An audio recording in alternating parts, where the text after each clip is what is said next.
kita bicara sekarang ada yang berkaitan dengan masalah pelecehan seksual, Mhm. kemudian penganiayaan fisik, kemudian ada yang dikatakan itu apa namanya itu pemerasan. Oh, itu tiga hal yang Pemerasan. kami tegas.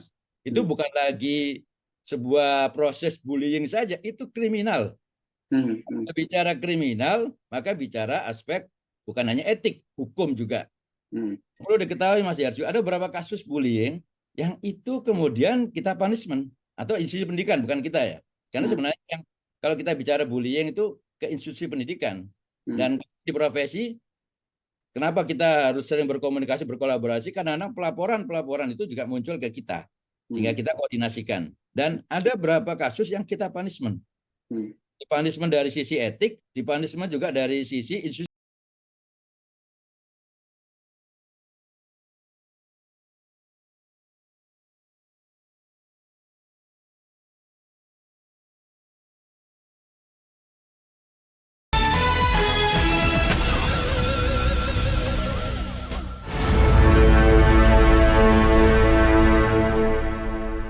Halo, halo, apa kabar Anda semua? Assalamualaikum warahmatullahi wabarakatuh. Semoga selalu dalam keadaan sehat walafiat. Kembali berjumpa dengan saya, Hersbun Arif dari Forum News Network.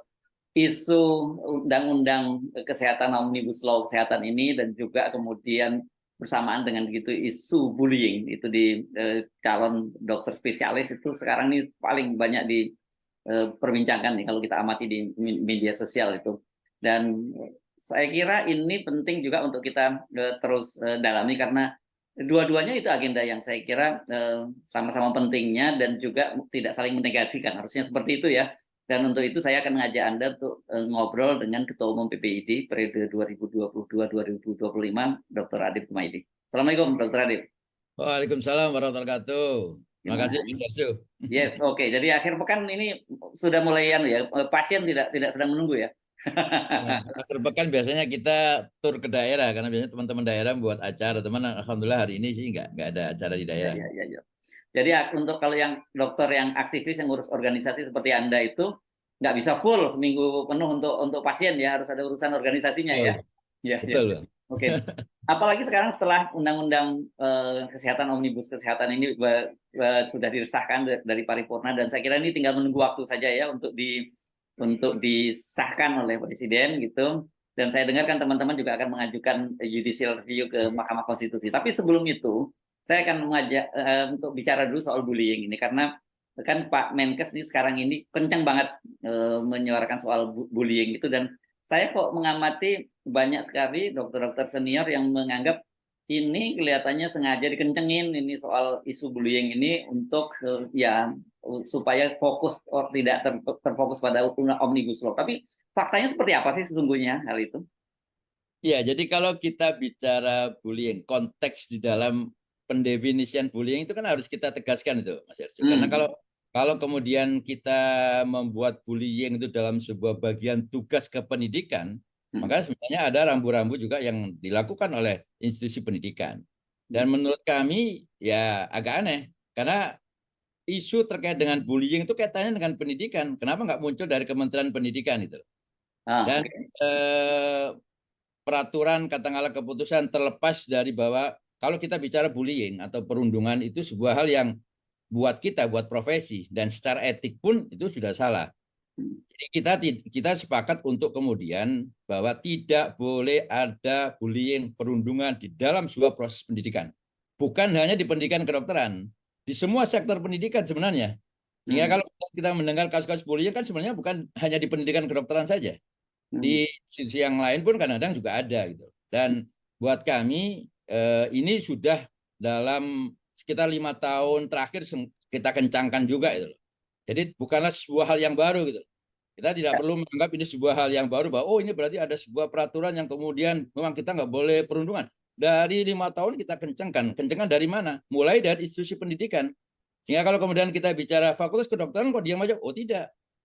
Saya selalu berdiskusi sama teman-teman dari Asosiasi Institusi Pendidikan Kedokteran dan mereka mengatakan bahwa kalau bicara terkait dengan perundungan atau bullying, maka fakultas itu pasti akan tegas. Tapi sekarang kita harus definisikan terlebih dahulu apa yang dimaksud dengan bullying yang itu ada batasan di dalam proses pendidikan spesialis. Saya menggambarkan begini, saya kebetulan saya juga pernah pernah menjalani pendidikan spesialis. Saya bukan anaknya siapa-siapa, saya masuk di dalam sebuah proses pendidikan, dan buat saya pada saat kemudian masuk dalam proses pendidikan, maka saya akan kemudian apapun yang saya akan dapatkan di situ, maka saya akan maksimalkan. Saya ambil contoh sekarang. Saya dapat tugas mamanya operasi banyak. Lu aku senang karena saya dokter ortopedi adalah dokter yang memang belajar jam terbang. Semakin jam terbang kita banyak, skill kita semakin meningkat. Ya kalau saya dikasih tugas, kamu ikut operasi kemana-mana. Oh, saya senang. Buat kita pun bahkan dalam satu stase katakanlah, kami pernah ada satu stase di luar kota yang operasi itu bisa 300 per bulan. Oh, itu malah suka. Kita suka gitu. Kenapa? Itu adalah bagian dalam sebuah proses pendidikan. Karena kalau kita bicara pendidikan kedokteran, bukanlah seperti pendidikan biasa. Karena apa? Ada knowledge, ada psikomotor, ada yang paling penting itu adalah karakter atau yang dibentuk melalui sebuah etik moral. Nah, 3 hal inilah yang kemudian harusnya dipahami oleh peserta didik spesialis. Tapi pada saat kemudian kita bicara sekarang ada yang berkaitan dengan masalah pelecehan seksual, kemudian penganiayaan fisik, kemudian ada yang dikatakan itu apa namanya itu pemerasan. Oh, itu 3 hal yang kami tegas. Itu bukan lagi sebuah proses bullying saja, itu kriminal. Kalau bicara kriminal, maka bicara aspek bukan hanya etik, hukum juga. Perlu diketahui Mas Yarju, ada beberapa kasus bullying yang itu kemudian kita punishment atau institusi pendidikan, bukan kita ya. Karena sebenarnya yang kalau kita bicara bullying itu ke institusi pendidikan. Dan di profesi, kenapa kita harus sering berkomunikasi, berkolaborasi? Karena pelaporan itu juga muncul ke kita. Sehingga kita koordinasikan. Dan ada beberapa kasus yang kita punishment. Di punishment dari sisi etik, di punishment juga dari sisi institusi pendidikan. Apa punishment-nya? Ada yang kemudian turun semester. Ada yang kemudian dikeluarkan itu ada juga.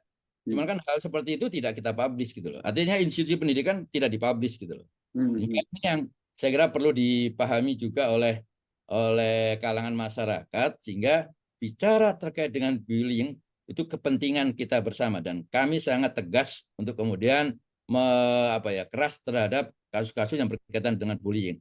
Tapi perlu diingat, bullying itu bukan hanya terjadi kepada peserta didik, kepada pendidik mungkin ada juga. Jadi peserta didik membuli seniornya, membuli dosennya, mungkin nggak? Mungkin saja. Dan itu juga perlu untuk dipahami juga sehingga bullying itu bukan hanya terjadi untuk peserta didik, tapi buat pendidik pun bisa terjadi bullying juga. Ya, oke. Tapi Anda kan tidak menafikan bahwa praktek-praktek yang seperti Anda sebut tadi, yang kriminal tadi, yang pemerasan, pelecehan seksual dan tindak kekerasan lain itu terjadi kan? Karena banyak sekali laporan-laporan kalau kita baca di media massa. Oh, jadi kami selalu katakan, ayo silakan dilaporkan, terbuka, dan kami katakan kami akan melindungi ya teman-teman sejawat yang melaporkan. Kan kadang-kadang ada ketakutan, Mas. Ada pikiran, kalau saya lapor, wah saya nanti dipersulit lah sekolahnya, bla bla bla. Nah, ayo kita sama-sama kita ciptakan keterbukaan sehingga bagi kami di Ikatan Dokter Indonesia dan tentunya Majelis Kehormatan Etik, jika ada pelaporan, maka yang harus kita lakukan juga adalah melindungi pelapor itu supaya kemudian pelapor itu tidak mendapatkan hal-hal yang mempengaruhi proses pendidikannya. Nah, ini yang kemudian keterbukaan ini menjadi sangat penting gitu. Tapi tadi Mas, kita harus punya batasan dulu. Jadi kalau kita nggak punya batasan yang dimaksud dengan bullying itu seperti apa, nanti subjektif gitu. Sehingga kalau kemudian subjektif, ya karena ada sesuatu hal kemudian saya nggak suka sama si ini, saya nggak suka sama si A, si B, akhirnya muncul, saya dibully. Padahal mungkin bukan bullying, hanya karena ketidaksukaan saja gitu loh. Karena dia dapat tugas, dikasih tugas terus. Nah, tugasnya seperti apa? Nah, itu yang juga harus dipertegas juga gitu. Ya. Tapi kan begini ya, tadi Anda menyebut ada kemungkinan tenaga didik juga yang dibullying. Tapi biasanya bullying itu kan relasinya relasi kuasa. Pasti ini antara senior kepada junior, antara pendidik kepada anak didik, kan realitasnya seperti itu yang terjadi. Dan banyak juga yang kadang-kadang saya baca juga yang ceritanya nggak masuk akal. Misalnya tengah malam gitu diminta untuk membeli makanan di luar kota misalnya. Kayak begini-begini kan ini nggak, dan apakah kemudian kalau kita perdebatkan ini masuk bullying atau tidak gitu? Ya kalau seperti itu saya kira itu perlu dilaporkan sehingga saya kira institusi pendidikan pasti akan tegas gitu. Sehingga kalau kemudian ada sampai kemudian suruh beli makanan 5 orang yang seniornya, satunya beli di sini, yang kedua beli di sana, yang ketiga beli di sini, ya saya kira itu udah tidak wajar lagi. Jadi itu perlu ada pelaporan-pelaporan supaya seniornya itu diingatkan juga gitu. Ya, Dan ya. itu saya kira buat kami ya itu bisa dikategorikan untuk masuk di dalam kategori bullying. Tapi ya tentunya tadi eh, ada batasan gitu loh Mas Yesu yang harus kita Ya. tegaskan. Ya, oke. Nah, ini kan sekarang di dalam undang-undang kesehatan yang baru nih, Omnibus ini kan soal itu diatur, ya, soal bullying itu ya. Jadi, apa keberatan Anda dengan soal ini? Saya kira kalau masalah bullyingnya kita nggak keberatan. Cuman Hmm, proses bullying itu apakah perlu di dalam sebuah regulasi undang-undang hmm, gitu. Karena hmm, kalau sudah bicara kaitannya dengan masalah hukum, maka ini bukan lagi masuk di dalam satu ranah undang-undang kesehatan saja. Sebenarnya sudah masuk ranah di dalam undang-undang KUHP gitu loh. hmm. Jadi buat kami proses atau ini bukan masalah setuju atau tidak setuju dengan undang-undangnya, tapi proses di dalam perundungan atau bullying ini sesuatu yang memang harus kita tegaskan ya. Ketegasan itu muncul dari sebuah ketransparanan. Jadi ketransparanan muncul dari siapa? Satu, membangun komitmen bersama pada saat kita masuk dalam sebuah proses pendidikan antara peserta didik, antara institusi pendidikan, antara pendidik bahwa proses pendidikannya itu seperti apa supaya kemudian kita menghindari hal-hal yang berkaitan dengan perundungan-perundungan atau bullying tadi gitu. Ya, oke. Jadi kalau tadi Anda menyebutkan bahwa ini sebetulnya wilayah karena ini pendidikan, jadi wilayahnya harusnya Kementerian Pendidikan ini ya, Kemdiknas lah gitu ya. Nah, tapi peran ID itu sebagai organisasi profesi di mana? Induk profesi organisasi ini.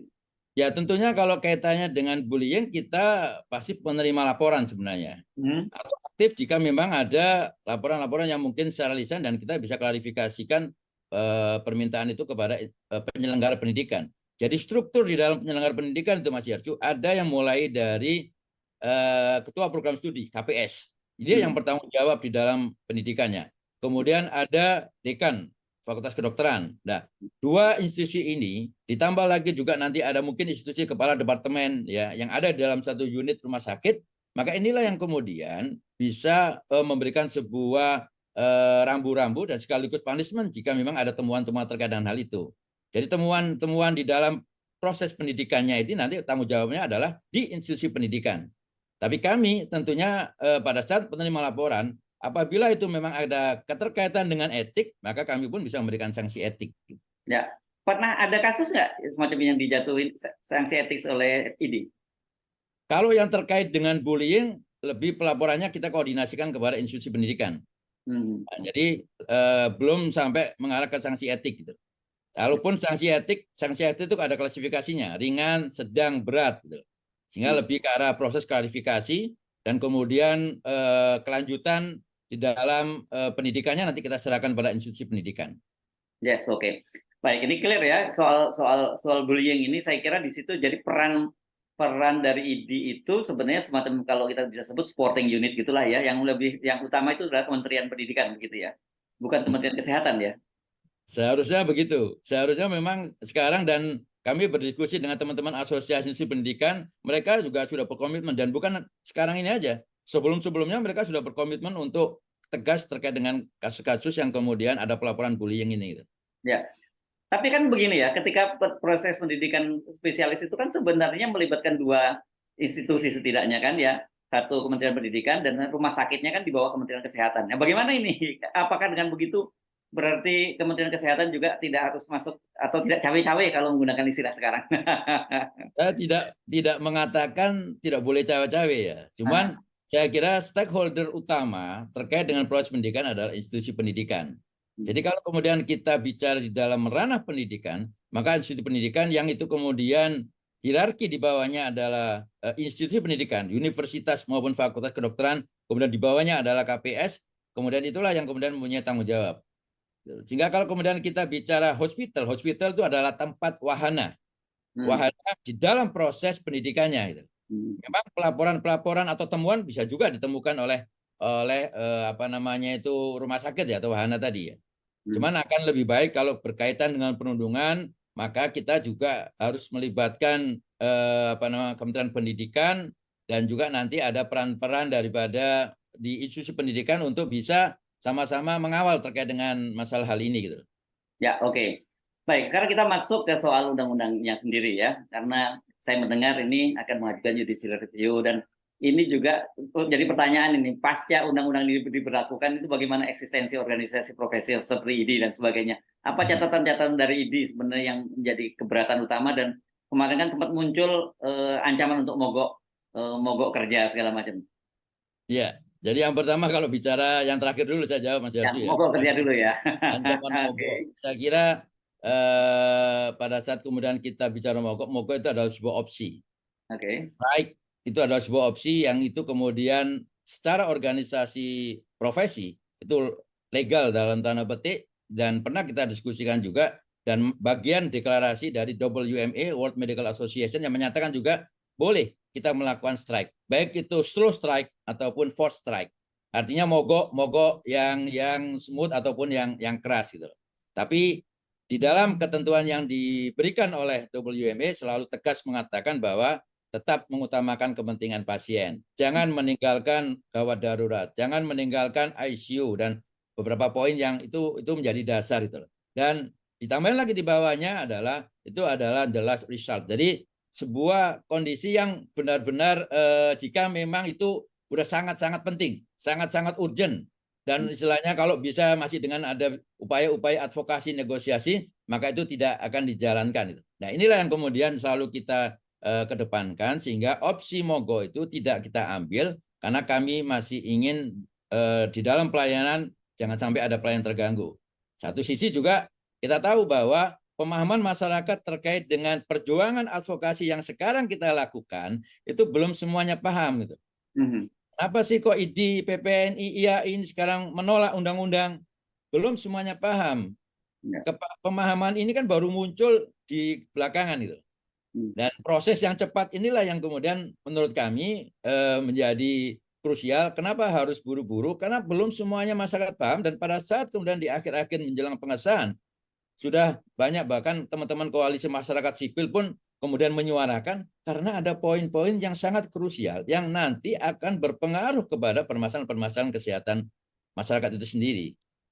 Itu proses berkaitan dengan mandatory spending, penggunaan data, masuk data genomik, terus kemudian yang berkaitan juga yang paling penting adalah organisasi profesi itu adalah penjaga profesi. Ya, kalau kemudian menghilangkan organisasi profesi dalam sebuah undang-undang yang sebelumnya ada dalam undang-undang lex spesialis, dimasukkan di dalam undang-undang yang sekarang dianggap lex generalis, maka berarti penjaga profesi itu dihilangkan. Nah, dihilangkan ini kan banyak pertanyaan, Mas Yarsu. Dihilangkan karena memang dianggap selama ini menjadi penghalang dalam sebuah kepentingan, ataukah kemudian dalam konteks itu memang hanya memudahkan mensimplifikasi regulasi. Karena kalau kita bicara sekarang menghilangkan organisasi profesi di dalam proses menjaga terkait dengan kedokteran kalau untuk ID ya, atau keperawatan atau kebidanan, ini sebuah hal yang menurut saya kurang tepat. Kenapa? Ada undang-undang yang sudah existing, PPN, undang-undang keperawatan, undang-undang kebidanan, undang-undang praktek kedokteran, yang semuanya itu disusun dalam sebuah proses konstitusi di DPR dalam kepentingan apa? Karena negara yang meminta untuk ID membantu, PPNI membantu negara, dan IB membantu negara dan tenaga kesehatan di Undang-Undang Tenaga Kesehatan. Nah, kemudian itu disimplifikasi dari 4 undang-undang yang dihilangkan atau dihapuskan, hanya masuk dalam 2 ayat terkait dengan organisasi profesi. Nah, ini kan sebuah hal yang menurut kami tugas-tugas dan kewenangan yang selama ini jadi pemahamannya begini. Undang-undang praktek kedokteran itu adalah protecting the people, guiding the doctor. Protecting the people-nya nanti akhirnya apa? Penjaminan mutu tidak ada, apalagi kemudian dimunculkan upaya multibar di dalam organisasi profesi. Di semua negara itu yang namanya organisasi profesi National Medical Association, yang itu kemudian diakui oleh World Medical Association itu hanya 1. Ya, nah ini yang saya kira juga menjadi permasalahan. Di samping nanti kita bicara yang lebih dalam lagi tentang mandatory spending itu, Mas Yarsu. Mandatory spending yang dihilangkan, program kesehatan itu kan bukan sebuah program yang kayak kita mengajukan proposal gitu. Mungkin Anda gunakan bahasa yang lebih jelas ya, mungkin publik biar paham apa itu maksudnya mandatory spending itu supaya. Jadi keputusan atau ketetapan negara di dalam permasalahan kesehatan itu perlu ditekankan dalam sebuah komitmen. ya kan? Program kesehatan itu komitmen negara. Jadi kenapa dulu muncul di TAP MPR nomor 10 tahun 2001, kemudian diterjemahkan di dalam Undang-Undang Kesehatan, itu ada komitmen negara. Gitu. Jadi nggak bisa kemudian kita hanya performance based budgeting saja, atau kemudian target driven budget kalau kemudian bicara budget, tapi memang harus mandatori. Mandatori itu sebuah komitmen. Gitu. Jadi negara harus punya komitmen melalui pemerintah pusat, pemerintah daerah, terkait dengan mandatory spending, komitmen negara untuk kesehatan sekian persen. Nah, sekian persennya inilah. Jadi kalau kita bicara sekarang anggaran, maka kita bicara adalah alokasi, sumber, dan kemanfaatan. Nah, kalau kita bicara alokasinya saja nggak ada. Kemudian hanya menyebutkan sumbernya saja. Sumber pemerintah pusat. Selama ini berapa persen ya itu mandatory spending itu? 5% ya? 15% 15%. dari pemerintah pusat, 10% APBD. Oke, dan itu semua dihapus begitu ya? Dan sebelumnya kemarin di usulan Badan Legislatif tetap dimasukkan 10%, bahkan naik 20% berarti totali kan. 10% APBN, 10% APBD. Nah ini yang kemudian di dalam proses di Panja itu dihilangkan dengan asumsi bahwa program kesehatan itu harus ada pengaturan. Nah harus ada pengaturan. Kalau udah bicara pengaturan, berarti program kesehatan harus ada pengajuan di awal tentang bagaimana upaya supaya ada target. Nah, kan kita bicara kesehatan bukan hanya sekedar target driven budget saja, tapi bicara komitmen. Ya. Apakah selama ini komitmen 10%, 5% sudah jalan? Belum jalan. Dengan komitmen itu aja itu belum jalan, apalagi kalau kemudian dihilangkan. Jadi saya kurang setuju kalau kemudian bahwa program kesehatan itu menghambur-hamburkan uang itu. Tidak. Saya mendukung upaya yang selama ini sudah dilakukan oleh pemerintah pusat, pemerintah daerah terkait dengan anggaran ini, dan banyak kemudian kesulitan-kesulitan yang terjadi di pemerintah daerah karena alokasi anggaran yang sebenarnya buat mereka masih kurang. Ini dampak langsungnya apa ya? Yang secara langsung kalau begitu ini hilang mandatory spending. Kalau kemudian kita bicara sumber tadi Mas, sumber kan pemerintah pusat, pemerintah daerah, dan sumber-sumber lain yang sah menurut peraturan perundang-undangan. Itu sumbernya. Alokasinya ada nggak? Nggak ada. Di Undang-Undang Kesehatan yang lalu itu ada. Alokasinya di pasal 171 ayat 1 disebutkan 5% APBN, 10% APBD, dan pasal 3 menyebutkan bahwa 2/3 dari anggaran kesehatan itu diprioritaskan untuk pelayanan kesehatan publik masyarakat. Nah, penggunaannya selama ini buat apa? Penggunaan selama ini di dalam anggaran-anggaran itu salah satunya juga adalah untuk PBI, penerima bantuan iuran, 96 juta. Masyarakat yang di-cover oleh negara untuk BPJS itu juga diambilkan dari dana atau anggaran yang ada di dalam komitmen itu di mandatory spending tadi. Oke, begitu ini nggak ada, ini bisa mereka nggak tercover semua dong, bisa jadi begitu ya nanti. Nah itu yang saya kira perlu untuk diperjelas. Apakah kemudian ada konsekuensi, terus bagaimana pengaturan, termasuk juga begini. Jadi kemarin juga ada salah satu pernyataan yang menyebutkan bahwa pemerintah sudah mensecure pinjaman dana dari luar negeri untuk apa? Untuk infrastruktur. Di mana-mana, Mas Yersyu, di negara manapun, kalau kita hanya fokus pada hilir, penguatan kuratifnya saja, penguatan rumah sakit, alat-alat canggih, tidak akan mampu mengatasi permasalahan kesehatan. Kenapa? Problem kesehatan itu semakin meningkat, penyakit itu semakin banyak. Ya, yang harus kita lakukan adalah paradigmanya adalah paradigma sehat. Kalau kemudian bicara paradigma sehat, maka prioritasnya akan lebih banyak adalah di preventif promotif. Jadi kenapa kemudian 2/3 tadi disebutkan di Undang-Undang Kesehatan sebelumnya 36 tahun 2009? Karena preventif promotif itu harus diprioritaskan menjadi suatu bagian sehingga beban negara terkait dengan penyakit itu tidak semakin besar. Nah ini kan sekarang kebalik. Kalau kemudian orientasinya itu di beban dengan alasan bahwa kita itu untuk supaya melengkapi teknologi, ya kita setuju melengkapi teknologi. Tapi yang paling penting juga adalah bagaimana upaya preventif promotif ini tetap menjadi prioritas. Nah, selama ini disinilah yang kemudian muncul anggarannya adalah dari komitmen itu yang ada di dalam 5%, 10% selama ini. Nah, ini yang saya kira menjadi sangat penting. Kekhawatiran kita apabila tidak ada komitmen tadi, maka hal-hal yang berkaitan dengan pembangunan kesehatan termasuk preventif promotif ini kemudian akan berkurang gitu. Ya, oke. Itu soal dari mandatory spending. Anda tadi juga bicara soal organisasi profesi. Nah, bagaimana soal-soal lain ini ya? Karena saya membaca misalnya soal liberalisasi di situ ya. Soal tadi itu data genomik tadi itu juga yang jadi persoalan. Terus ada juga soal kalau kaitan lagi-lagi dengan pendidikan ini juga nanti liberalisasi di pendidikan juga ini yang jadi dikhawatirkan juga. Ya, jadi kalau kita bicara liberalisasi, bicara dalam konteks sebuah globalisasi, maka ini sebuah kondisi yang bukan hanya di Indonesia saja. Saya Ya. kemarin diskusi dengan teman-teman di ASEAN, kebetulan saya sekarang Presiden ASEAN, Dr. Idi se-ASEAN. Nah, Hmm. itu juga kemudian mendapatkan kondisi yang sama. Hmm. Bahwa pandemi sebenarnya diperkuat oleh pandemi. Sebelumnya Hmm. mungkin juga sudah ada, tapi diperkuat oleh pandemi. McKinsey Company pernah membuat survei mengatakan bahwa industri yang paling stabil di dalam pandemi itu dua terutama, yaitu healthcare services sama pharmaceutical industry. Nah, dua hal inilah yang kemudian menjadi bagian bahwa investasi ini buat investor-investor, pakai investasi kesehatan ini yang akan menjadi target di semua negara gitu. Sehingga banyaknya investasi-investasi kesehatan ini tentunya menjadi sebuah konsekuensi yang memang harus kita terima. Tapi permasalahannya sekarang, kalau kemudian kita bicara investasi, apa sih yang menjadi kepentingan kita? Munculnya, masuknya investasi itu selalu diikuti dengan namanya masuknya SDM.